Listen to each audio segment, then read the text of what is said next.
Today, we're tackling a topic we've all been warned about since childhood. Always stay away from debt. We're taught it's a trap, right? An anchor dragging you down, causing stress, and ruining your future.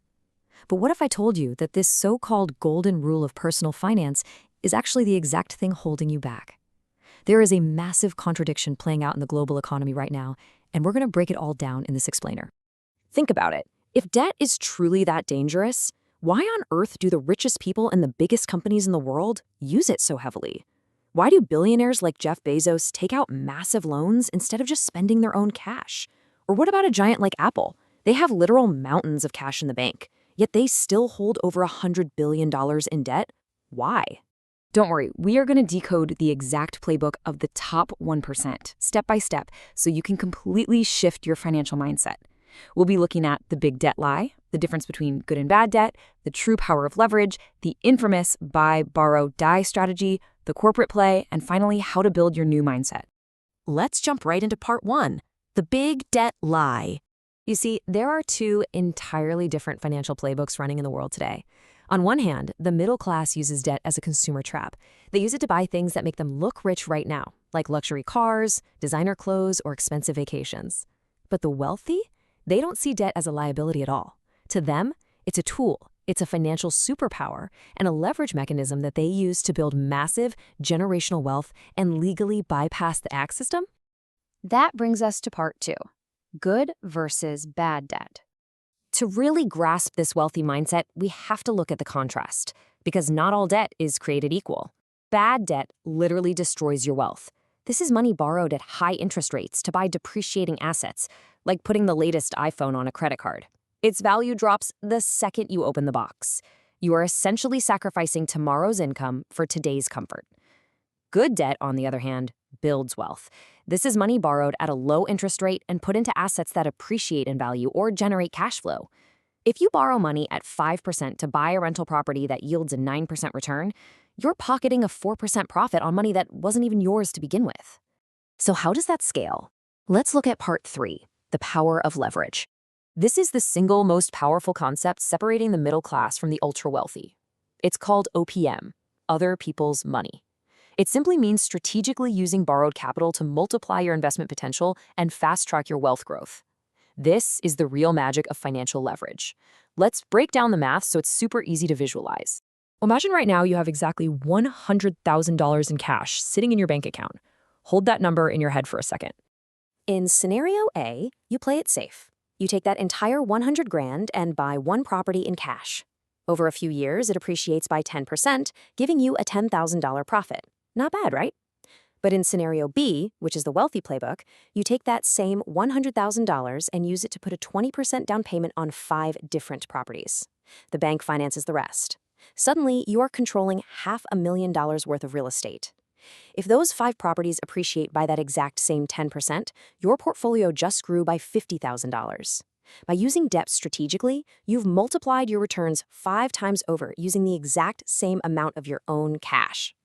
Now let's level up to part 4, buy, borrow, die. This is the biggest open secret in high finance. It's a legal loophole that elite billionaires use to fund their lifestyles completely tax-free. The chronological flow is honestly brilliant. Step 1, buy assets. Billionaires hold massive stock portfolios that steadily grow at 8 to 10% year over year. Step 2, borrow against them. When they want to buy a mega yacht, they don't sell their stock and pay a huge 37% tax on the gains. Instead, they go to a bank and take out a tax-free line of credit against their portfolio at something like 4%. Because a loan isn't classified as income, there's zero tax on it. And meanwhile, their assets are still growing faster than the interest on the debt. Step 3, die. Eventually, they pass these assets to their heirs. Under current rules, those assets get what's called a stepped-up basis, which completely wipes out the capital gains tax. The estate pays off that old bank loan with a tiny fraction of the massive growth, and the tax bill is practically zero. There's also another hidden benefit here. The wealthy use long-term fixed-rate debt, like a 30-year mortgage, as a massive shield against inflation. When inflation goes up, the value of currency goes down. But if your debt is locked at a fixed rate, the bank can't just increase your loan balance. That means the wealthy are paying back the bank with future dollars that are actually functionally cheaper and worth less than today's dollars. Now let's look at part 5, the corporate play. So we know this works for individuals, but massive tech giants follow this exact same playbook. Companies like Apple, Microsoft, and Alphabet issue billions of dollars in low-interest corporate bonds, even when they have hundreds of billions naturally sitting in cash reserves. It sounds crazy, doesn't it? Why borrow when you have literally all the money you need? Well, the crucial takeaway here is that liquidity equals power and flexibility. If a company sinks 10 billion of its own cash into building a new data center, that money is locked up in concrete and servers. It's gone. Instead, by borrowing at low rates, they keep their massive cash reserves totally liquid and safe. This gives them the firepower to instantly jump on sudden opportunities, like surviving a market crash, buying out a bankrupt competitor, or acquiring a massive new business on the spot. Which brings us to our final section, your new mindset. Let's bring all this billionaire theory down to earth and apply it to everyday life. Remember this quote from Robert Kiyosaki? Debt can make you rich, and debt can make you poor. The real difference isn't the bank, the interest rates, or the economy. The difference is your financial education and your intent. If you're using debt to buy depreciating assets just to impress people you don't even like, debt is controlling you. So here is your actionable game plan. First, start small and completely eliminate any high-interest, bad consumer debt. Get out of those traps. Second, focus on building up your core capital foundation. Third, take the time to learn how to analyze cash-flowing assets. And finally, stop viewing debt with fear. Stop treating it like the enemy, and start studying leverage as the elite wealth-building tool it truly is. I want to leave you with this one thought-provoking question to chew on. How will you use strategic leverage to build your future?